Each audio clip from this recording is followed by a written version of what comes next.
अध्याय 61 भोज में तूफान 6। मास्टर बीसेन, आपके बेटे की बाह मेरे बेटे ने तोड़ दी थी। सू परिवार के परोपकारी को अपमानित करने के लिए आपके बेटे की सेवा करता है। बॉल रूम में जू जियाहुआ मास्टर बीसेन की ओर चला गया और उसे ठंडी निगाहों से देखा। मास्टर बीसेन कांप रहे थे जब उन्होंने ओल्ड जू और ओल्ड किन के बीच युवक को देखा। उसके चेहरे पर एक कड़वी मुस्कान आ गई जैसे ही उसने जू जियाहुआ को शर्मिंदगी से देखा। अभी अभी हुई बातचीत से उसे पता चल गया था कि उसने गलत लोगों को भड़काया है। युवक ने अभी अभी जो ताकत का विस्फोट किया था वह निश्चित रूप से किसी ऐसे व्यक्ति से आ रही थी जिसे द्वी परिवार नाराज नहीं कर सकता था। लेकिन तुम भी उतने ही दुष्ट हो। ज्यू जियाहुआ द्वारा अपनी ठंडी और कठोर टिप्पणी करने के बाद उसने तुरंत मास्टर बीसेन के कंधे पर मुक्का मारा। सू जियाहुआ के हमले को देखकर मास्टर बीसेन ने एक अलग अभिव्यक्ति पहनी थी, लेकिन उसने विरोध करने की हिम्मत नहीं की। सू परिवार के बूढ़े जू को मरने वाला व्यक्ति माना जाता था। फिर भी वह अचानक ठीक हो गया था और उसने अपने स्तर पर सफलता हासिल की थी। इसने रिवरटाउन में प्राचीन मार्शल आर्टिस्ट परिवारों की रैंकिंग में फेरबदल किया। ज्यू परिवार पहले से ही द्वी परिवार की तुलना में अधिक दुर्जय था। अब वे ऐसे लोग बन गए थे जिन्हें भड़काना वे बर्दाश्त नहीं कर सकते थे। काका, बॉलरूम से हड्डी टूटने की आवाज सुनाई दी। मास्टर बीसेन को फर्श पर पड़ा देखकर हर कोई भयभीत था क्योंकि उसने अत्यधिक पीड़ा में अपनी बांह पकड़ ली थी। आपका टूटा हुआ हाथ आपको सबक देगा। यदि आपको कोई शिकायत है तो जू परिवार उन सभी का जवाब देगा, जू जियाहुआ ने मास्टर बीसेन से ठंडेपन से कहा। डरावनी जू जियाहुआ को देखकर हर कोई हैरान रह गया। निर्देशक गोंग, निर्देशक गीत, निर्देशक वू। दूसरी तरफ किन लियानहुई उनके पास आई और उन करोड़पति निर्देशकों को देखा। निर्देशक किन, उन्होंने जल्दी से उसे संबोधित किया। इस समय खौफ से भरी आंखों के साथ उनके माथे पर ठंडा पसीना छलक रहा था। श्री वान किन परिवार के मेहमान हैं, किन लियानहुई ने भावहीन होकर कहा। हम दोपहर में भी वहीं थे जब ये हुआ। हम आज रात आपको चेतावनी देने की योजना बना रहे थे। किन लियानहुई भावहीनता से बोल रहे थे जैसे कि वह एक तुच्छ मामले के बारे में बात कर रहे हों। फिर भी निर्देशक अपने जूते हिलाने के अलावा और कुछ नहीं कर सकते थे क्योंकि वे जानते थे कि यह उनके लिए कहानी का अंत था। निर्देशक किन, हम गलत थे। मैं वास्तव में नहीं जानता था। अगर मुझे पता होता तो मैं अपने उस अविवाहित बेटे को मार डालता। निर्देशक वो लगभग हिल गए और अपने हिलते हुए शरीर के साथ झुक गए। रिवरटाउन को अभी छोड़ दो और मुझे दोबारा देखने मत देना। किन लियानहुई ने उन पर नाराज होकर इशारा किया। किन लियानहुई ने जो कहा उसे सुनकर उनके चेहरे काले पड़ गए। फिर भी वे इतने हताश थे कि उनके पास कहने के लिए कुछ नहीं था। उन्हें रिवरटाउन छोड़ने के लिए कहना उन्हें यहाँ अपनी नींव छोड़ने के लिए कहने के बराबर था। लेकिन वे कोई प्रतिरोध करने के लिए शक्तिहीन थे क्योंकि यह किन परिवार द्वारा लिया गया निर्णय था। किसी को नाराज करने के लिए यह मेरे बेटे की गलती थी कि उसे नहीं करना चाहिए। तीनों निर्देशकों ने अपनी मुट्ठी बांध ली और लाश की तरह बाहर चले गए। उनके लिए पूरे रिवरटाउन में कोई जगह नहीं थी। मास्टर बीसेन भी निराशा से भरे चेहरे के साथ चले गए। समाज में जो कुछ भी होता है उसे समाज के भीतर ही सुलझाना होता है। तो अंडरवर्ल्ड के मामले थे। भले ही द्वी परिवार को रिवरटाउन में अपना आधार छोड़ने के लिए नहीं कहा गया था, फिर भी ज्यू परिवार हमेशा उन पर दबाव डालता रहेगा। द्वी परिवार भविष्य में कुछ संसाधन प्राप्त करने में सक्षम नहीं होगा। उसे बाहर फेंक दो। जैसे ही जू जिंग ने होटल के कर्मचारियों में से एक से बात की, उसने बल के साथ गू किंगलों के दोनों पैरों पर कदम रखा। आसपास के लोगों ने जब इस घटना को देखा तो अपने आप को रोक नहीं पाए और सिहर उठे। वे इस बात से खुश थे कि उन्होंने उस युवक में हस्तक्षेप नहीं किया या उसका उपहास नहीं किया। परंतु जो लोग उस युवक की निंदा करते थे वे अपना मन मुंह पर रखे हुए वहां खड़े थे। पुराने किन के दत्तक पुत्र दूसरे मास्टर किन को किन परिवार से निकाल दिया गया था। द्वी परिवार के मास्टर बीसेन का हाथ सू जियाहुआ ने तोड़ दिया था। गोन, सोंग और वू फैमिली अब रिवरटाउन में अपनी पैठ नहीं रखेंगे। गू परिवार के गू किंगलों, जिन्होंने मास्टर बीसेन की मदद की थी, रिवरटाउन में केवल एक कठिन जीवन व्यतीत करेंगे।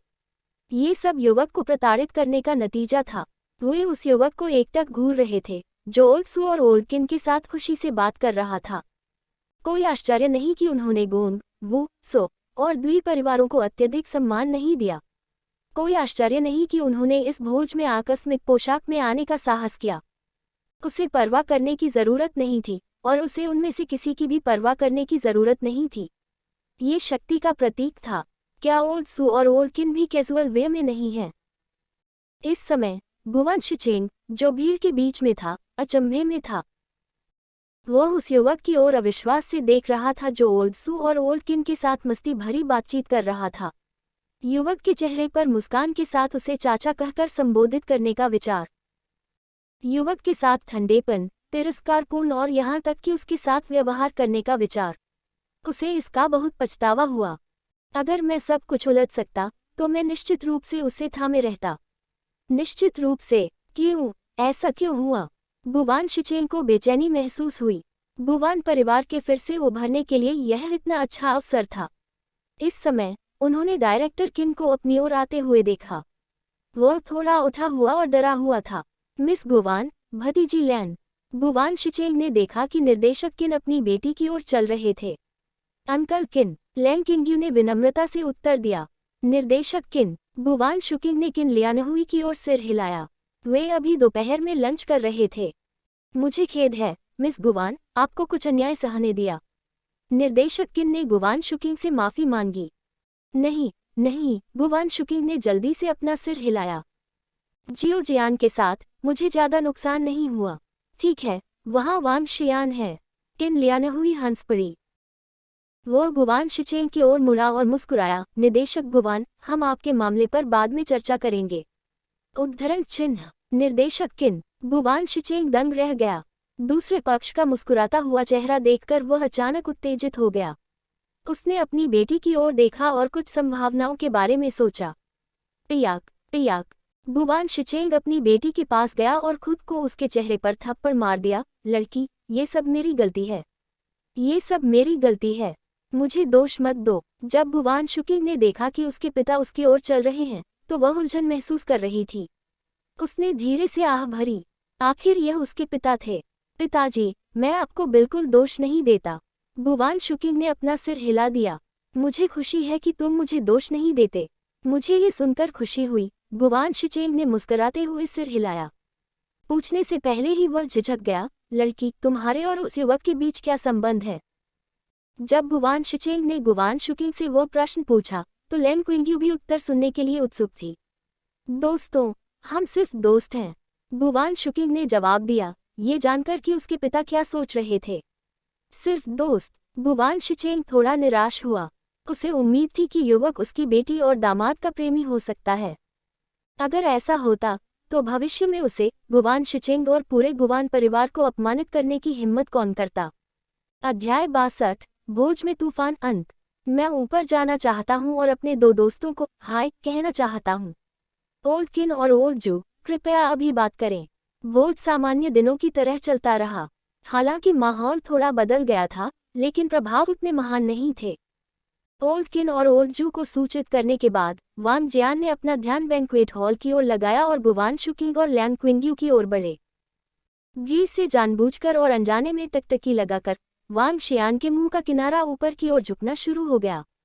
चेयरमैन लैन, धन्यवाद। वांग शियान ने देखा कि गुवान शुकिंग उसके माता पिता से बात कर रही थी और इस तरह सबसे पहले आभार व्यक्त करने के लिए लैन क्विंग्यू के पास गई। कुछ समय पहले लैन क्विंग्यू को उसके लिए अच्छे शब्दों में बोलने के लिए भीड़ के भारी दबाव को सहना पड़ा था। जब किसी को जरूरत हो तो मदद के लिए हाथ बढ़ाना कठिन था, जबकि जब वह सफलता की रोशनी में झूम रहा था तो उसे चूसना आसान था। वह पूर्व की थी। वह थोड़ा हैरान था कि लैन किंग्यू ने उसकी मदद करने के लिए चुना था, लेकिन वह उसके प्रति आभारी भी था। लैन क्विंग्यू, जो एक लाल इवनिंग गाउन में थी, बैंक्वेट हॉल की गर्म रोशनी में बेहद आकर्षक लग रही थी। ऊंची एड़ी के जूते पहने हुए उसका कद लगभग वैंग जियान के बराबर था। उनकी खूबसूरती को शब्दों से बयान नहीं किया जा सकता। आपका स्वागत है। लैन किंग्यू ने उसकी ओर उत्कट निगाहों से देखा।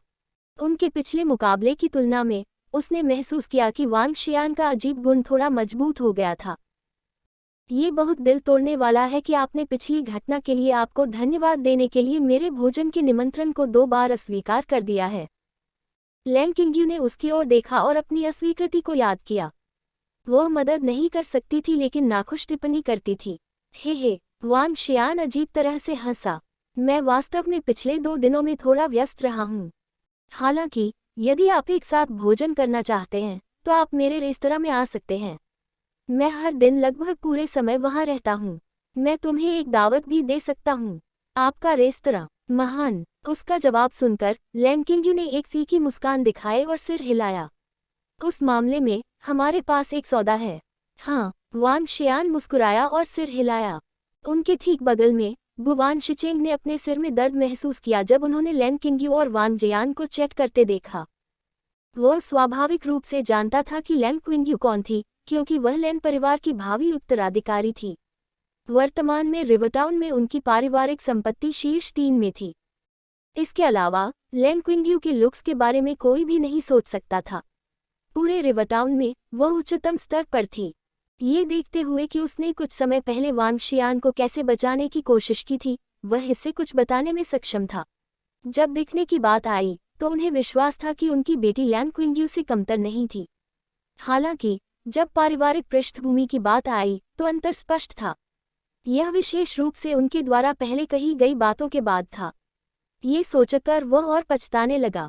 वह न केवल खेद महसूस कर रहा था बल्कि खतरे की भावना भी महसूस कर रहा था। यदि उसका दामाद छिन गया तो उसके लिए उसका रोना व्यर्थ होगा। गुवान शिचेन के हाव भाव लगातार बदल रहे थे। वह वान जियान की अच्छी किताबों को पाने के तरीकों के बारे में सोच रहा था और साथ ही उसने जो पहले किया था उसकी भरपाई करने के बारे में सोच रहा था। गुवान शुकिंग ने वांग शियान और लैन क्विंग्यू को खुशी से बातें करते देखा और इसके बारे में थोड़ा असहज महसूस कर रहे थे। लैन किंग्यू के साथ अपनी बातचीत खत्म करने के बाद वांग जियान ने अपना सिर घुमाया और गुवान शुकिंग की ओर देखकर मुस्कुराया। वह पास गया और पूछा, शुकिंग, क्या तुम ठीक हो? मैं ठीक हूँ। गुवान शुकिंग ने सिर हिलाया। उसने उसे देखा और कहा, धन्यवाद जियो जियान। आपको नहीं करना है। वांग जियान मुस्कुराया और अपना सिर हिला दिया। दामाद, मैं वास्तव में माफ़ी चाहता हूँ। मैं वास्तव में माफ़ी चाहता हूँ। मैं पहले की घटना में गलत था। ये सब मेरी गलती है। कृपया मुझे माफ़ करें। इस समय गुवान शिचेंग बेशर्मी से आए और एक गंभीर चेहरे के साथ बोले। वह वांग शियान को अपना दामाद भी कह रहे थे। वांग शियान अचंभित रह गया और गुवान शुकिंग भी। उसने उम्मीद नहीं की थी कि गुवान शुकिंग के पिता इतने बेशर्म होंगे। पिताजी, आप उसे क्या कह रहे हैं? अपने पिता से बात करते हुए गुवान शुकिंग का चेहरा लाल हो गया था।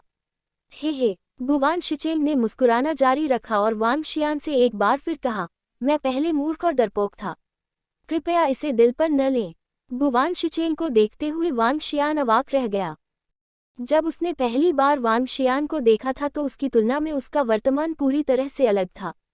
क्या अवसरवादी व्यक्ति है? वांग शियान उसके साथ बहुत गणनात्मक नहीं था क्योंकि वह गुवान शुकिंग के पिता थे। हालांकि वह उसके साथ बहुत करीबी और दोस्ताना व्यवहार भी नहीं कर रहा था। उसने अपना सिर हिलाया, मुस्कुराया और जवाब दिया, ये ठीक है। जब तक आप इसके साथ ठीक हैं। शुकिंग के साथ पहले बात करें, जबकि मैं उसकी माँ के साथ कुछ खाना लेकर आता हूँ। जब आप फ्री हो तो रात के खाने के लिए हमारे घर आएं। मैं अपनी पत्नी से तुम्हारे लिए कुछ स्वादिष्ट भोजन बनवाता हूँ। गुवान शिचेंग महसूस कर सकता था कि वांग शियान उससे दूरी बना रहा था। हालांकि वह मोटी चमड़ी का था और एकांत में बोलता था। वांग शियान ने सिर हिलाया। जरूर चाचा, महान। गुवान शिचेंग ने राहत की सांस ली। वह मुड़ा और बगल में एक महिला की ओर बढ़ा। गुवान शुकिंग ने अपने पिता की ओर देखते हुए कहा, जियो जियान, मेरे पिता छोटे हैं। मुझे आशा है कि आप बुरा नहीं मानेंगे। ये ठीक है। वांग जियान मुस्कुराया और अपना सिर हिला दिया, जिसके बाद उन्होंने गुवान शुकिंग की ओर रुख किया और कहा, ये लैन क्विंग्यू है। शुकिंग, मेरा मानना है कि आप भी उसे जानते हैं। नमस्ते। लैन किंग्यू ने गुवान शुकिंग को देखा, मुस्कुराए, अपना हाथ बढ़ाया और अभिवादन किया। नमस्ते। गुवान शुकिंग ने भी लैन किंग्यू को देखा और अपना हाथ बढ़ाया। उन दोनों के बीच एक विशेष बल क्षेत्र का निर्माण हुआ। जब बैंक्वेट हॉल में युवकों ने नजरें उठाईं और इन दोनों खूबसूरत महिलाओं को देखा तो वे थोड़ा सदमे महसूस किए बिना नहीं रह सके। साथ ही साथ खड़े किशोर से उन्हें जलन हो रही थी। तुम लड़कियां वास्तव में आकर्षक हो। आसपास की निगाहों को महसूस करते हुए वांग शियान मुस्कुराया और उनकी तारीफ की। जूनियर शुकिंग वास्तव में सुंदर है और उसने सभी का ध्यान आकर्षित किया है। लैन किंग्यू मुस्कुराए और टिप्पणी की, ये वरिष्ठ का करिश्मा है जो अधिक मजबूत है। मैं अब भी काफी पीछे हूँ, गुवान शुकिंग ने तुरंत जवाब दिया। माहौल थोड़ा अजीब था। हाँ हाँ, तुम दोनों सुंदर हो। असंवेदनशील वांग शियान ने ध्यान नहीं दिया और बस दो लड़कियों की तारीफ की।